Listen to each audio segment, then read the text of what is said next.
British বাংলাদেশিদের সর্বোচ্চ ব্যবসায়ী সংগঠন বিবিসিসিআই আজকে আমি ওনাদের সাথে বসেছিলাম। তা আমি যে জিনিসটা বলেছি বা আমরা সবাই ফিল করি যে একটি ব্যবসা বান্ধব পরিবেশ সৃষ্টির জন্য প্রত্যেক দেশেই যে জিনিসটির সবচাইতে বেশি প্রয়োজন যে একটি স্থিতিশীলতা এবং শান্তিপূর্ণ পরিবেশ। দুঃখজনকভাবে বাংলাদেশে এটা বর্তমানে বিশেষভাবে অনুপস্থিত এবং আমরা আমি বলবো যে ব্যবসায়ী সহ সকল মানুষ বাংলাদেশের একটা উদ্বেগের মধ্যে আছে। এই উদ্বেগকে কাটাতে হলে আমাদের সবাইকে সম্মিলিতভাবে আপনার সহযোগিতার হাত প্রসারিত করতে হবে।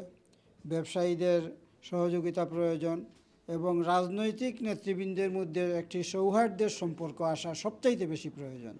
কারণ আমরা জানি বাংলাদেশের মতো তৃতীয় বিশ্বের দেশে যদি রাজনৈতিক সৌহার্দ্য না থাকে তাহলে হানাহানি সেটা লেগেই থাকবে এবং সেই কারণে সবচেয়ে বেশি ক্ষতিগ্রস্ত হবে ব্যবসায়ীরা, এবং ব্যবসায়ীরা ক্ষতিগ্রস্ত হওয়ার মানে চূড়ান্ত ক্ষতিপূরণ কিন্তু সাধারণ মানুষকেই দিতে হয়।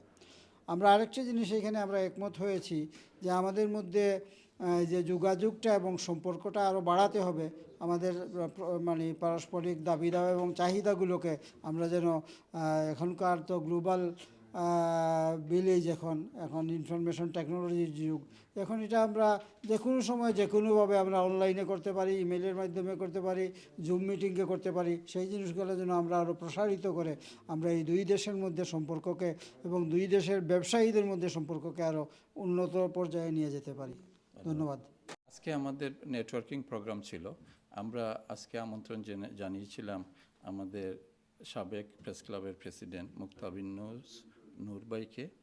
উনি আসার পরে আমরা একটা জিনিস দেখলাম যে আমাদের আরও নেটওয়ার্কিং করার সুযোগ রয়েছে এবং দেশে যাতে ব্যবসা করা যায়। কিন্তু পরিস্থিতি আজকে আমরা একটা জিনিস অবকলন করলাম, বাংলাদেশ কিন্তু ব্যবসা বান্ধব ছিল, কিন্তু এই যে পরিস্থিতি হয়েছে এই পরিস্থিতি আমাদের ব্যবসার জন্য তো ভালো না, দেশের জন্য মুঠি ভালো না। সুতরাং আমরা একমত যে দেশের স্টেবিলিটি আসতে হবে এবং দেশ ভালো থাকতে হবে, জনগণ ভালো থাকতে হবে এবং দেশের ব্যবসা চলতে হলে দেশের স্টেবিলিটি খুবই জরুরি।